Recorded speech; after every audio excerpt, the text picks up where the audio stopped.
I am joined today by Jill Myers. Jill, welcome. Hi, nice to see you, Adam. First question. How did you learn bridge? I was 10. My family were card players, so I learned pinochle when I was 8. So it was kind of an easy transition to bridge, but it wasn't. It wasn't. It was just the game playing and there were rules. But my older siblings and my sister brought it home from college. It just got incorporated into the family games. So it was just kind of kitchen table bridge. Yeah, but then I got really into it and started playing. In those days, they had something you could play called Auto Bridge, and I got Auto bridge. Auto Bridge. Yeah. And then there was Honeymoon Bridge, you could deal the hand down and then yeah, all that stuff, yeah. I was really into it, and I used to deal hands out to myself and play them out, but it wasn't with any knowledge, it was just because I liked it. So how did you progress from there? I didn't play for a long time, 'cause my siblings were older, so once they went away, I didn't play after I was, like, 13 until I went to college. So in college, I went to college in New Orleans. In those days, there were always large bridge playing populations, so I just started playing dormitory and UC bridge, Student Union Bridge, and I didn't even know there was anything called duplicate bridge, we just played dormitory bridge. And then when I moved to LA in the year after I graduated college, my sister and I needed people to play bridge with. Again, not knowing anything about duplicates, we asked a neighbor if she knew anybody who played bridge. So she said she didn't know anybody who played bridge, but there was a place in Culver City called Paul's Bridge Club she'd heard about. So we looked it up and we went because, again, we just thought this was going to be a social club and then we could also meet people because we're brand new to LA. And we walked upstairs and we saw the boards and everything. We were kind of looking around, going, this is weird. And then we saw the scoring slips and the convention cards, and we said that this is not what we do. So we started walking down the stairs to leave because we didn't know anything about it. And the director was a woman named Doris Richardson, chased us down the stairs because she saw two young girls. And at that time, there were a lot of like 30-year-old guys that played. And Paul's Bridge Club had a lot of good players there, like John Mohan and Roger Bates and Paul Soloway and John Swanson. I mean, it was really a hub for LA Bridge at that time, Eddie Canner and ever. So she chased us down the stairs. Don't leave. So she brought us back up and she had this very cute guy sit down with us and show us what we had to do. And so we played. We were horrible. On a 156 average, I think we had about 100. I mean, like, we had no idea what we were doing. My sister did not know what Stayman was, but I loved it. I didn't care. I immediately got hooked. My sister was hooked too, but not to the same degree because she didn't have card sense. I started going and leaving work early and going, as we all do when we start playing. And I would play with anybody who asked me to play. So this one night I was playing with this guy named Jay. I went into the snack room and this very cute guy followed me in. Really cute guy. His name was Ed Davis. I don't know if you remember Ed, but he was the person who taught me how to play bridge. He was a very, very good player. And he said, Are you on a date with him? And I said, No. He says, Well, do you want to go have a drink after? I went out with him after and he asked me if I wanted to go out that weekend, and I said, "Only if you'll play bridge with me." I swear to God, I said that to him because I was so hooked. I didn't know how good he was. And that's how I really started playing bridge. Is I had it, I loved it, and I had a terrific teacher who became my boyfriend. Oh. And then because of him, I got to know all the LA players, like you kind of that little social group, Alaska, and Mohan, all those people, and that's how I got into it. How about reading? Did you get into reading bridge books? Not really. Some No. like Watson and all that, but I was not hooked into, like, reading because I think I thought I knew that. I honestly didn't realize that I just loved the game and I liked to play, and I didn't realize that there was so much to learn about it. It's like any game, there's strategy and there's this and then the other. I just love playing and I have really good instincts for it. I just have good instincts. So I did read some later, but not in the beginning. In the beginning, all I wanted to do was play. I was 22 years old. I wasn't going to be a serious bridge player. I was a dormitory bridge player, right? Later on, when you started reading, like what are some books that were profound for you? Just Watson play in the hand. I know. I never read a ton of bridge books. Just like I never read a ton of books that I was supposed to read when I was in school either. Whatever Ed had, I read. I don't remember the titles. Like I like to read Mike Lawrence. I always loved to read Eddie Canner. A lot of it because his humor was so terrific. Yeah. My reading, honestly, was learning being around Paul Soloway, being around John Swanson. I was around really good players, and every Friday night they go over the hands. That is really how I picked out things. I did read when something was suggested to me, but I really had mentors and teachers, and I was like a sponge when they would say something. And so I learned that way. And they always answered questions. And Ed was like an amazing teacher. He just really taught me from scratch. And then at some point you started going to tournaments. I started going to I used to love to go to sectionals. I didn't go to my first tournament for about 4 or 5 months. Decided Bridge Week used to be a huge regional in LA, but I wasn't good enough. I was a beginner, but Ed used to play anything, so I'd go and I'd watch. I used to watch the guys around here too, and I had a lot of good people to watch. So my sister and I, somebody talked us into playing the knockouts. In order to play the knockouts at Bridge Week, you had to play qualifying Swiss because there were so many teams. And I think I had played in a sectional, but I used to like to go and play, especially the Friday night mixed pairs at the sectionals, because Ed would play with me. And I was also very lucky. There was a guy named Terry West that was a kind of my level of bridge that became my first partner other than my sister. And we started going to a lot of tournaments. I'd say within a year I was going to tournaments and not doing like club games. And then I got hooked. I'd go to every tournament there was to go to. Do you remember a moment when you were like, I think I might be pretty good at this game? There was a Lancia sponsored Italian blue team year where the Italian blue team went around to like 4 or 5 different cities and competed against teams. I do remember Garozzo came and played with Rhoda Walsh at the club game. I had been playing bridge for about a year. I was fearless. I didn't care who I was playing against because I didn't realize how much better everybody was than I was, which was probably a good thing when you start out, not to realize that you are awful and these people really know what they're doing. So I was like 22 or 23 and Garozzo was playing something. And I'm sure he saw this young girl and thought, moron, or whatever he would have thought in Italian. And I knew not to overrough him to get a uppercut, but it's not that I knew it. I instinctively knew don't overrough him so I could promote trump tricks for myself. And afterwards, he asked somebody who that little girl was. That I remember. Yeah, that's a feeling. That's not something somebody said, you must learn, do this because it's my instinct said, don't do that. It's like I knew not to do it. And the fact that somebody of that stature recognized, it's not that it was such a great play. He thought it was probably a great play for a very young girl, right? I don't think you really think about it until you start winning. And then when you start winning, I think then you start realizing I got something. Was there a result that you had that kind of you felt like put you on the map? It was like, yeah, I belong here with the big kids. Well, winning the Blue Ribbon Paris, but that was much later. Yeah. Okay. That was, I you mean, sort of you've won feel a like, lot of, so well, I'm just wondering if there was one that sticks out as like, this is when I knew. don't think that way because you have to understand, I always had a career and bridge was always my hobby. I'm not a career bridge player. So it was always, I think it's when you start winning, you get used to it and you realize that you can win. But my most thrilling victory was the Blue Ribbon Pairs. That was just so exciting because it was an open event. How old were you by that point? 48. Okay, so you've been playing bridge for A long 20 time. plus Yeah, years. but, in the middle of playing bridge, I took off to go to law school Mhm. but I think certain wins are more exciting than other wins, of course. But that one was just I had a premonition that we were gonna win, and that was what the craziest thing was. I did. I'm very I have a lot of premonitions. I had a premonition. I had a premonition I was gonna win the World Women's Pairs in 1998. I wasn't gonna play, and then I had a dream, and I said to Sean Quinn, "Look, we're not gonna go traveling. We're gonna play because we're gonna win." I saw it. So with the Blue Ribbon Pairs, I called John, who was a very good friend, and I said, "We're winning the Blue Ribbon Pairs." And he goes, "What are you talking about?" I says, "John, I had drifting off to sleep. There we were. I told him what I was wearing and the whole thing. I said, we're winning." And I brought that outfit. It was a little dressier than I would normally wear.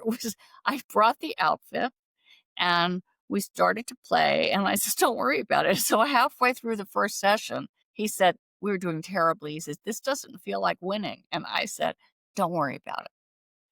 And it happened. Like really crazy, it happened. I think sometimes those 2 times are very strong, but I think sometimes you have feelings one way or the other, just like you can have feelings to jinx yourself, which is sort of what you spoke with me about a few months ago. It's like you do a mind trip on yourself, and in that way, you just kind of jinx yourself. It's like you pull a string in your head, not in the direction you want to be pulling the string. So I think positive thinking and connecting with things really is a lot of it. Just like jinxing yourself is. And I think that's a lot what people do to themselves. So At some point, you must have seen a lot of your peers start playing professionally. And did that occur to you? Like, did you make a conscious decision? No, I don't want to do that. I want to be a lawyer. I never practiced law, but, I am a lawyer. I don't like the culture of professional bridge. I feel it's really backstabby. I feel like nobody's really your friend. I feel like they're more your colleagues. I never liked that culture. It just didn't appeal to me, so it's not something I ever aspired to. I just, like, didn't appeal to me. I used to when I really first got into bridge, I remember driving to work and thinking to myself, "I can't believe I'm hooked on playing with these little pieces of cardboard with numbers on them." I love numbers, everything, and it was really important for me to have something to have my work and everything, and I really like my work, and I do fun work, and I love my work friends. Those are my friends because I feel more socially I just feel more connected to them as people. I have bridge friends like Ed was, and Mitch Dunnis is a really good friend, but my social life was not all bridge. So you're now competing with people who do this every day for their living. Yeah. How do you keep yourself sharp and competitive? I'm not as sharp as I used to be because then I'm also getting older. I practice. I definitely practice. I do read bridge hands in magazines and stuff. And it does get tougher because you start to age out a bit and it's just your stamina's not as good. When you're young and you realize you can do well at this, you have a fire burning in you. You have a fire burning to prove yourself. And then when you prove yourself, you don't have that fire anymore. And I sort of feel that the trying to prove yourself and the desire to win brings out the worst in a lot of people. And I started not liking myself a lot of way because it really became important to me. And I felt like I had to sit back a little because I really wasn't liking what I was saying. And that's the truth. I just feel like I do feel that the drive to win and to prove and to do is so huge when you first start having success. Are you competitive in general in your life? Not as much as I used to be. I used to be really much more but I think a lot of that comes from and you're smart, and there's so many very, very smart bridge players.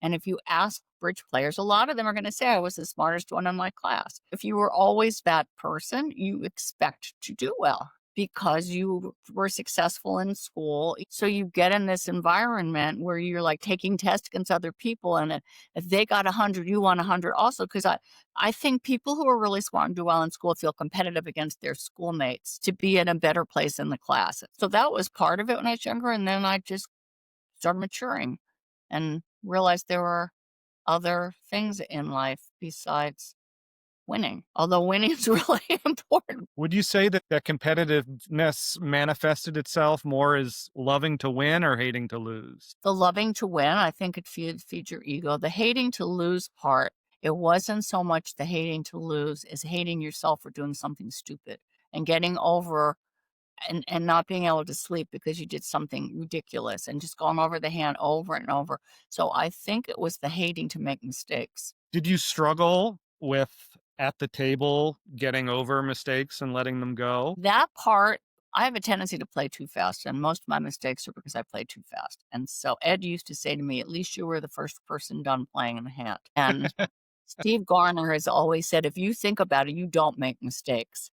So who I am is I very quick, I think really quickly and get mad at myself more than anything for a bad result because I did something too fast or whatever. Making a mistake is to me, that's a mistake just because it's mechanical in your brain and you could have done something. You have complete control over it.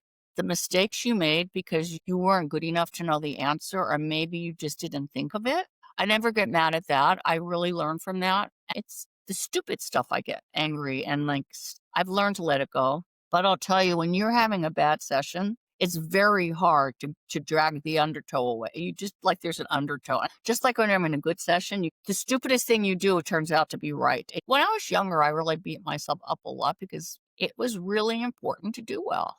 I mean, it's much more fun to win than not to win. And I still like to win, but I don't like beat myself up most of the time if I don't because there's other things in life. My issue is also playing too quickly and kind of trusting instinct and not backing it up with judgment sometimes. So I'm curious, knowing that is one of the areas of your game to work on. What have you done over your career to work on that. The thing, if it's a problem hand, I always take the time to play.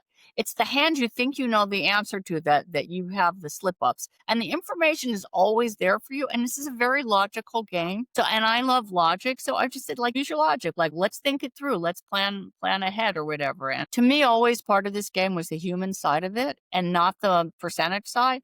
To me, part of the fun of this game is if this person didn't take a save, what would they have? Or if this person didn't have this, or if they did have this, what would they've done? It's like figuring out the psychology of what they might, especially if you know somebody's tendencies. Why didn't they take a save?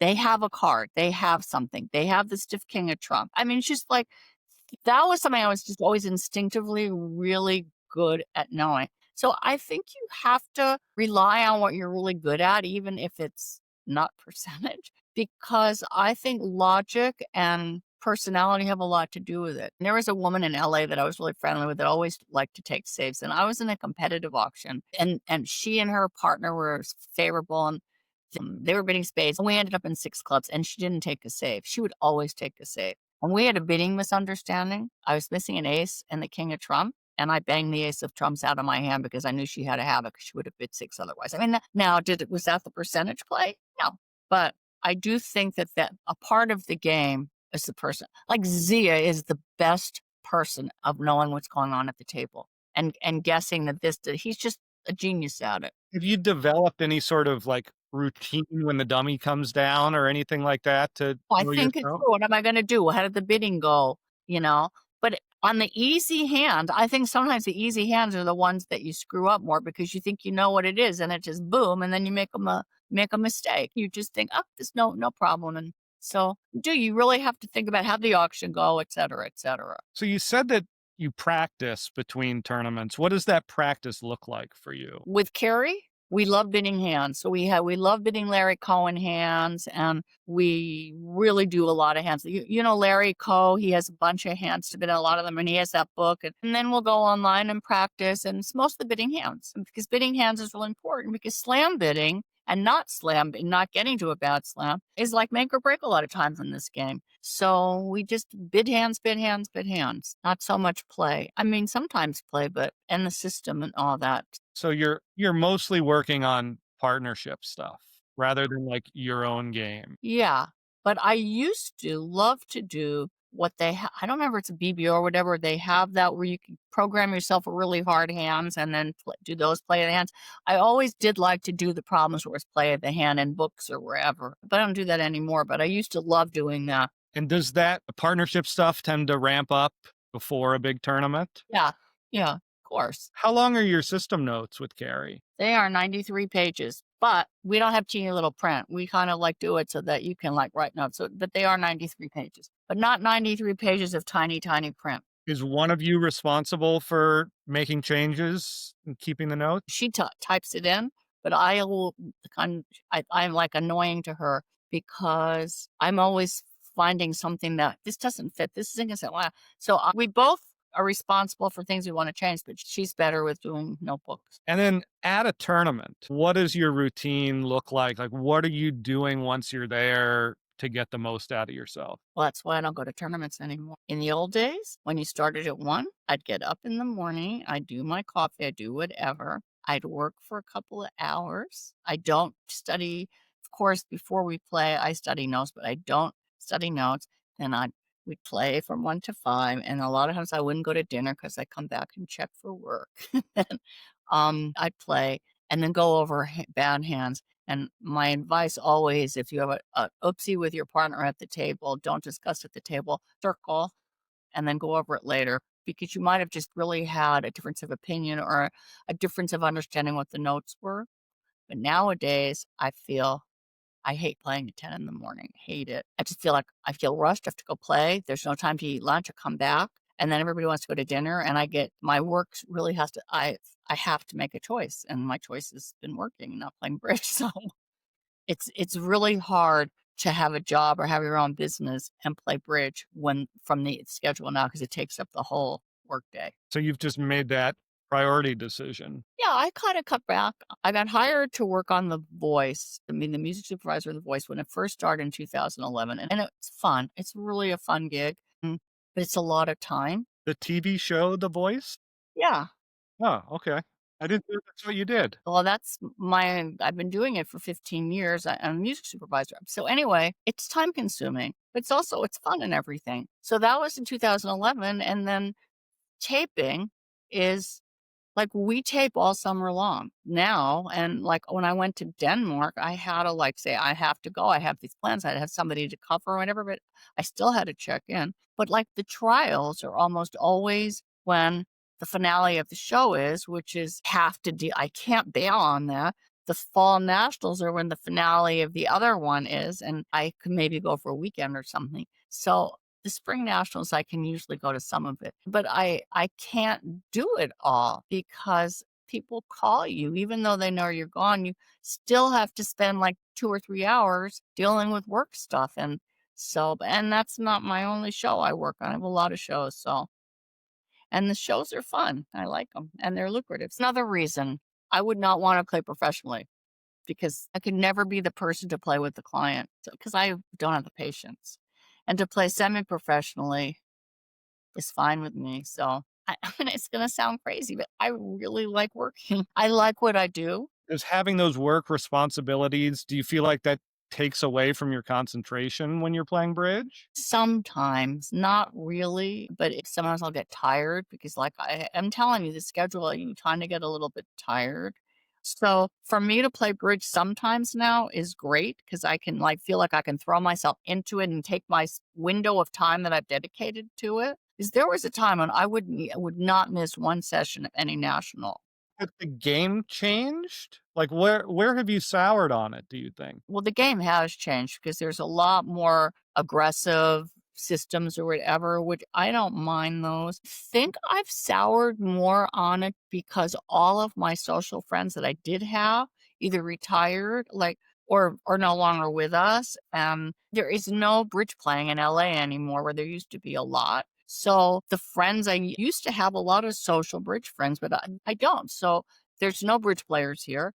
And so I spend my time with other people. And so you don't sit there and talk about bridge hands. And it's kind of just a natural progression. It's not that I don't still love bridge and reading it. And I play with Sid online at least 2 times or 3 times a week. 'Cause I still love to play. It's just the dedication part of it. It's just not my end all be all. I don't know. How do you explain? Because, to be honest with you, Adam, when I started playing bridge, I loved it so much as a kid. I thought to myself, God, you're just going to have this when you're older and you'll just whatever and la di da di da di da. And I don't love it as much as I used to. Tournaments aren't as much fun. That again to me is because you're playing at 10 in the morning and then you have the spring. The ambiance of the tournaments is not as fun. They're not as social. I think tournaments used to be kind of like social. You go to the bar after this session because you'd already had dinner. And I used to love doing that, like going and talking about the hands after the whole thing when you were relaxed from the day. And now to me, the schedule has soured me on it. Hmm, Do you like the schedule? I love it. Yeah. Because I'm not a night owl. Like, to me, playing bridge until 10 o'clock at night is just excruciating. And that long dinner break, yeah, it was not for me. and I loved the long dinner break to go over hands or just to stay in your room and relax, but I know to each his I think they should at least start at 11. I hate that you don't mind the 1 hour lunch break, you don't feel like raced then? I could use a little longer, but I'm happy to just have a little bite to eat and meditate and recuperate a little bit and then go play and then have time for like a real dinner.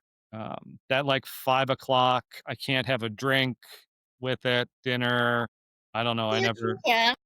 You can have a glass of wine and relax and still do well. yeah. So do you drink at tournaments? I don't drink very much anymore, I kinda quit, but I used to love to this is like my joke.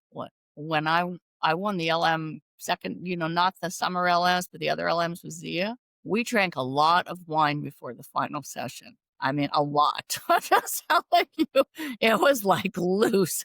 And then the Blue Ribbon Paris before the final session, we at least had 1 glass of wine each, John and me, and it relaxes you a little bit. I don't get drunk, not drunk at tournaments, but Yeah, I find it relaxing to have a glass of wine before I play the evening session. So you don't feel like it affects your judgment or performance or anything? You No, think I it helps? I think it does better because it relaxes you a little bit. You're not, like, freaking out. It takes the edge off of it. What about physical fitness? Do you think that plays a part? Yeah, I do. I do 30 minutes of treadmill a day, and I do, like, 15 or 20 minutes of light weights and stretch. I just have my own little regime in the morning, and I do feel like keeping moving is super important. So you do that at the bridge tournaments? If I can, but I try to take walks, because of the 10 o'clock start time is when are you supposed to get any treadmill or whatever. That's another thing. I used to go and do the treadmill in the morning, and I can't for the 10 o'clock start time. When you're on a six-person team, do you ask to sit out the first set? I do express that I'd rather not start, but I don't feel it's fair to impose that. So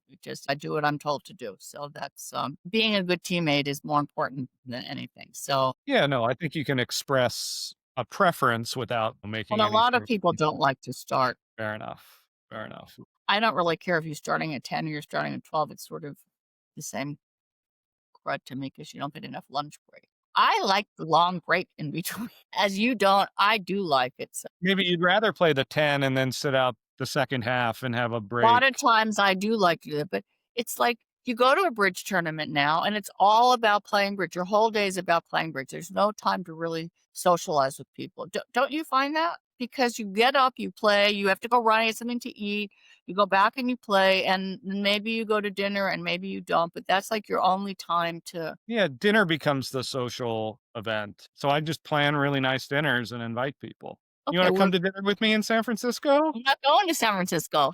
Of I'm course not not. going to San Francisco. How does Carrie deal with that of, you're only there. Well, Carrie plays a lot with Steve, so it's kind of Yeah. works perfectly for her.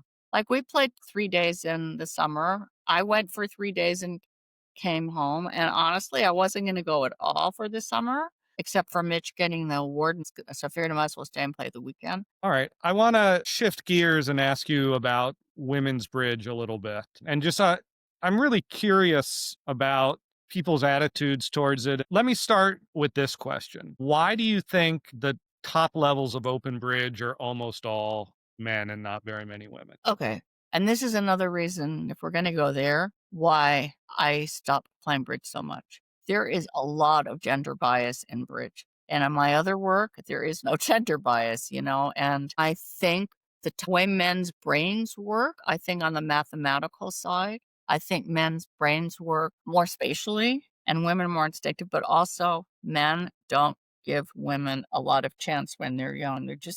They're not taken with the same seriousness. And I mean, look at Marianne Mickelson. She's dedicated herself to this, and she is like a top-notch player because this is all she does, and she works really hard, and she's been accepted there, whatever. But women can do well, it's that they're not really accepted. And so I think a lot of women, for that reason, don't just. And also because women have kids, which I didn't, but it's a whole different thing for women because the guys don't stay home and take care of the kids. Women are the child rearers, but also the women professionals, that's how they make their living a lot. And so it's a matter of finance. This is what you get hired to do. I personally much prefer open bridge, but I play the women because that's what I do it. And for me right now, because I don't feel like I put enough effort in to play all the time open bridge, doesn't matter to me. I just want to go and this is probably a good thing for me to do. And that's what Carrie's doing. And their bridge world has really improved. There are a lot of good women bridge players now. So when you go to these tournaments and you're playing it's not like fodder. Of course there is, but there is in the men's and the opens also. There are some really fine women players, especially the Europeans have cultivated it. Think it's appropriate for a mind sport like bridge to have gender segregated events? I think if there's a market for it, it's appropriate. Do you think in some ways it holds women back? No, because I No. think the women who wanna play open bridge, play open bridge. I always preferred to do it. I did it, and now there's all those mixed events, which I think is sort of level the playing field a little bit because you have to play as mixed. And you have to remember, Adam, that most of the really good bridge players, that most of the top whatever, are professionals. So it's all about making money. It's how they make their living. So for my friends who make their best living from playing women's bridge, yeah, I think they should be able to do that if there's a market for it. And also there's a different vibe. I mean, the women are a little bit more fun in general than the men. And so there's a I don't wanna say there's more of a social vibe. There's just more of a I don't even know if the word's camaraderie. It's just like a different vibe. What can I tell you? So I mean, should we have senior events? Why should we have senior events? It's the same question. Should we have senior events? What do you think? See, for me, I think that senior makes more sense than women's because, like, the brain does slow down. And everyone I talk to is like, I'm not as young as I used to be in memory and stamina and whatever. I don't think there's enough physical difference men and women's brains that they really need to be segregated. It's different than like, a man who can serve 130 miles an hour or hit a golf drive 400 yards, then the women just can't compete with it. Well, how would you feel if the men were the ones who stayed home and took care of the families? Do you think they would be able to be as competitive? If you had to be a mother, a father that had to take care of the kids all the time and because that's kind of the role. So I think for women, the mother, and it's again, it wasn't me, but the mothering and the family and all of the nurturing and all of that stuff, and that takes a huge part of your brain up and a huge part of your time. So how many women just going to do this full time? Janice told me the same thing. She said, there's a part of my brain as a mother that is always worried about my daughter. And even when I'm at the bridge table, it's there. So, I mean, that's why I'm asking the question because I have a very different perspective. You say their brains aren't different. Their brains are different. Their brains are different on what they like.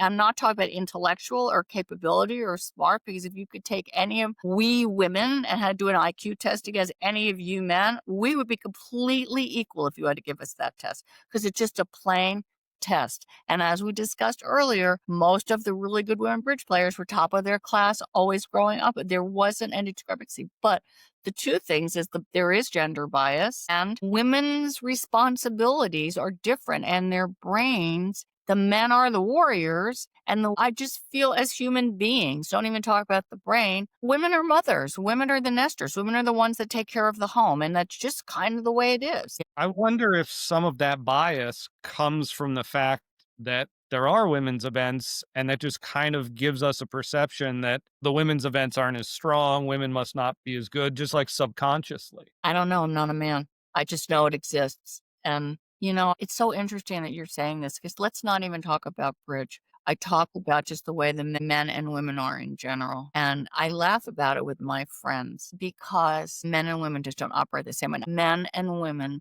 don't look at things the same way. We're different as people. I just think for bridge, they even out. And that, all right, if the male brain is, better at spatial reasoning or whatever, the I do female, think that men are better spatially. I do think that their brains are wired, and I do think that women's, whatever the creative side of the brain is, women are more creative. They're more creative at the bridge table. Don't be afraid to be that way. Don't. And the other thing is that's why that women are instinctive, and men are much more mathematical players for the most part. And I think women are multitaskers and men are not. And I think men concentrate a lot and women just have a lot more going on in their heads. And there is bias. And I just think that, David Berkowitz once said he can't stand losing to a woman. So I think a lot of men are like that, though. now that you're not playing that much, Yeah. you're still mostly playing in women's events, right? Like you were playing in the Venice Cup, not the Bermuda Yeah, Bowl. because I'm not stupid, Adam. I'm not going to qualify or get on a team I don't play professionally full time to think that I ever have a chance to go and play in the Bermuda Bowl. The mixed, I did very well. I was second once in the World Championships and actually won 1 year ago. But the whole thing about that is it's not a time I can go and be away. The women's trials, because there's so few women, are like 3 or 4 days, so I can get away and do it. And I love going to the World Championships, and it's like my ticket to go to the World Championships. I'm like, I'd be an idiot not to do it Yeah. because, my goal is I want to go to the World Championships, and I'm not as competitive as I used to be. So I don't have a problem. I'm an opportunist too, and I enjoy the women I play with. I enjoy the sponsors I play with, and I enjoy their company, and I like laughing with them and all that. And, Yeah. so No, it's, it's great. I'm just, certainly no judgment. I'm just, always trying to understand and get in the minds of, someone who says, I prefer playing open and I don't have to do it for money playing in the women, but I totally understand, like, yeah, I get to go compete for a world championship.